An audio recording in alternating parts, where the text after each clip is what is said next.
Hello students, today I am going to start the second part of this chapter number 5, Indigo. We have already discussed previously about how and when the idea of departure came in, of the Britishers actually, came in the mind of Gandhi. Then we learned about who was a resolute sharecroppers, who his name was Rajkumar Shukla. Yes, he accompanied and took Gandhiji to Champaran. Now the next point is Gandhi received summons, or you can say Gandhiji received summons.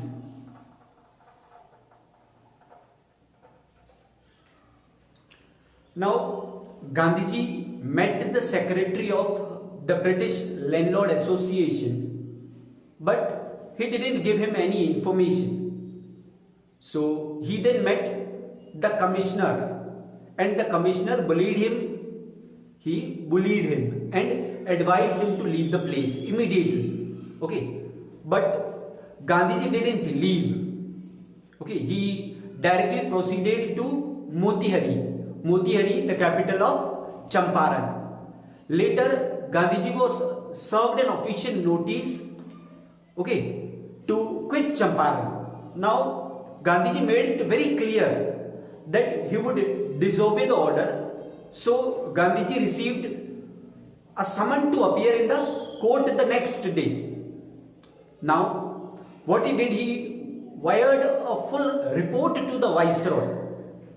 He thought the whole night and wired a report to the viceroy. The next morning, thousands of peasants demonstrated to support Gandhi. It was the beginning of their liberation from the fear of the Britishers or the British rule. The officials they felt helpless just because of that demonstration. So what Gandhiji did, he helped them to regulate that crowd. Now the next point is voice of conscience. The voice of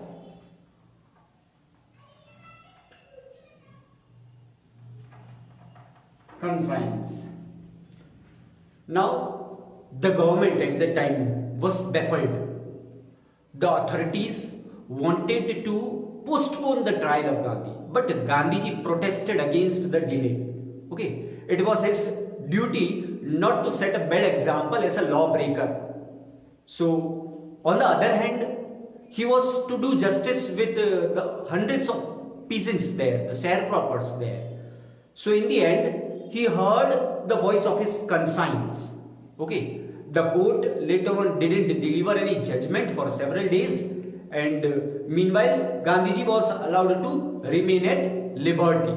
Okay. The next point, Battle of Champaran won.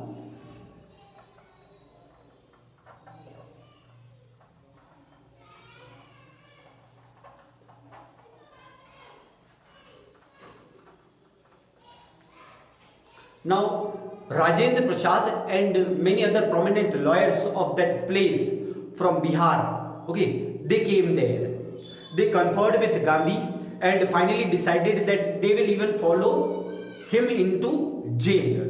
So Gandhiji exclaimed that the Battle of Champaran is won. Several days later, the Lieutenant Governor of that province, okay, he ordered the case to be dropped. The next point is Commission of Inquiry.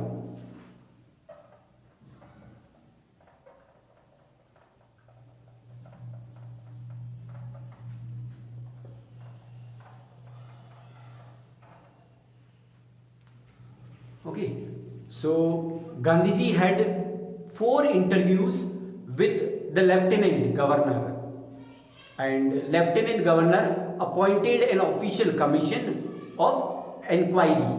So into that case of sharecroppers. Okay, so Gandhiji was the representative, the sole representative of the peasants.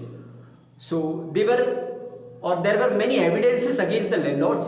They had illegally extorted monies from the sharecroppers. So Gandhiji asked for 15% compensation, okay, but the planters, they offered to refund only 25%. Gandhiji agreed. Why? Because the deadlock was broken. Actually, they were ready to at least pay 25%. Next point is social work in Champaran.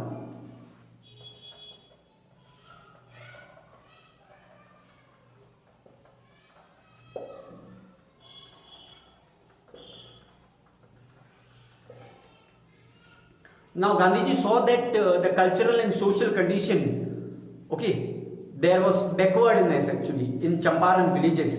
So he wanted to do something for them, for those people.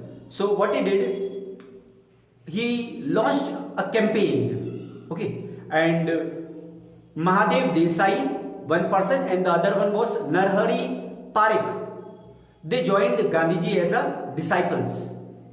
So even their wives, they volunteered for work, okay, and later on Gandhiji's son Devdas, he also joined. Primary schools were opened in 6 villages. Then Kasturbai, Gandhiji's wife, she taught cleanliness and sanitation. Next point is Champaran episode, a turning point.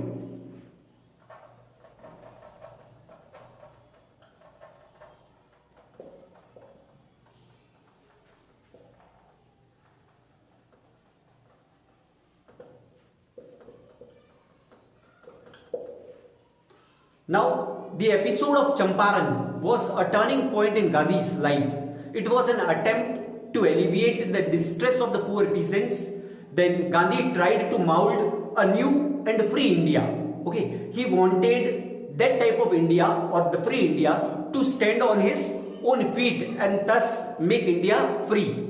Some people wanted that C.F. Andrews should stay in Champaran and should help them. But Gandhiji opposed it.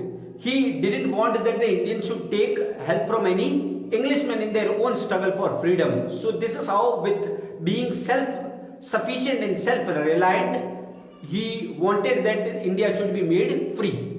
This is your chapter.